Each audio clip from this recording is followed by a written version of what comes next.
So why did Jesus come? Well, he says when he was before Pilate, he came to bear truth.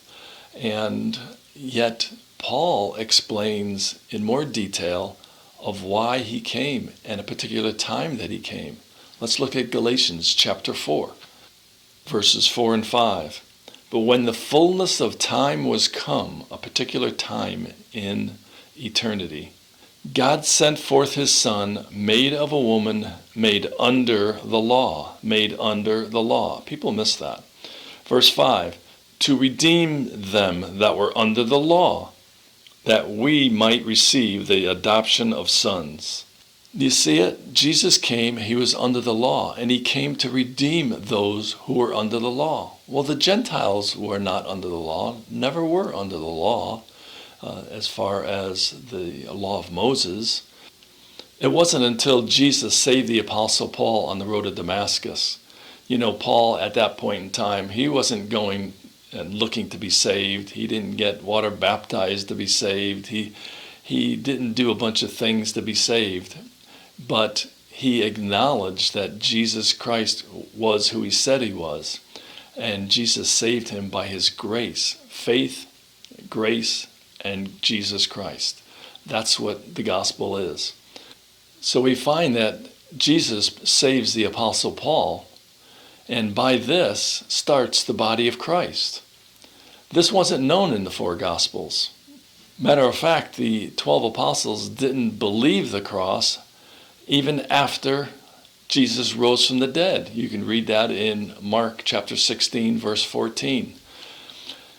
And so that's why we need to believe the new gospel. That's right, new gospel, the one that includes the death, burial, and resurrection. Because the kingdom gospel that Jesus was preaching in the early book of Matthew and Mark was not the gospel of the grace of God, but the gospel of the kingdom, the gospel to the Jews, because Jesus came to his own people, to the lost sheep of the house of Israel, to redeem them that were under the law. And that's the reason Jesus came, to redeem Israel, so that through Israel, Gentiles could be saved. But because Israel rejected Jesus Christ, the body of Christ started. And now we have the opportunity, without Israel, without the law, without the covenants or promises that are given in the Old Testament, without the performance-based system that Israel was under to do good to get good, and if they did bad, they got bad. We are not under that system. I'm sure you know many Christians who do good, that bad happens to them. I'm sure you know people who are bad, but yet good things happen to them. We are under the age of grace, where God is dispensing his grace to everyone. As good or bad as anyone is, God's grace is being dispensed during this dispensation of the grace of God. That's what dispensation means. Dispensation, dispersing. He's giving out grace. And it's up to us, by our own free will, to make that decision whether we want to believe and trust the gospel or not. Unfortunately, most people seem to reject the gospel of the grace of God. Sad. So understand that the reason Jesus Christ came first of all was for the nation of Israel. But we read in Romans 16:25 that the gospel that Paul preached was hidden and a mystery, and it was not spoken of before. And that's why when Jesus came unto the Jews, he didn't come unto the Gentiles, but until he saved the Apostle Paul, that is where the Gentiles come into play.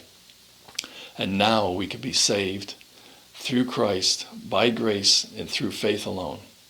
Let me read that part of Galatians 4 again. It says that he was made under the law. When Jesus was living on this planet, every day he lived on the planet, he was under the law. So the things you hear him talk about would be things that were required under the law, like keeping the 10 Commandments and so forth. And yes, he did change some things. For those people who think that verse in Hebrews 13, 6, is it? That says Jesus Christ is the same yesterday, today, and forever. Yes, Jesus Christ in his attributes and his character is always the same. But Jesus was a baby, and then he was a teenager, and then he was a man, and yet he was still God. Yes, Jesus himself changed.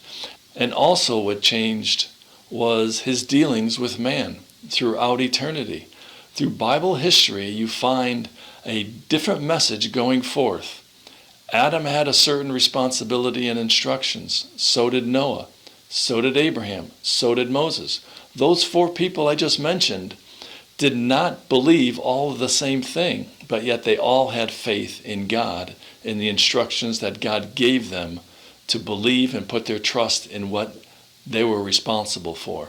It's the same for us, to the extent that we have new instructions to put our faith and our responsibility in, and that is to believe that Jesus Christ died on the cross, shedding his blood, was buried, and rose from the dead. And our responsibility to be saved today, unlike Noah, Abraham, Moses, and Adam, was for us, it is to put our faith and trust in the cross work and that alone.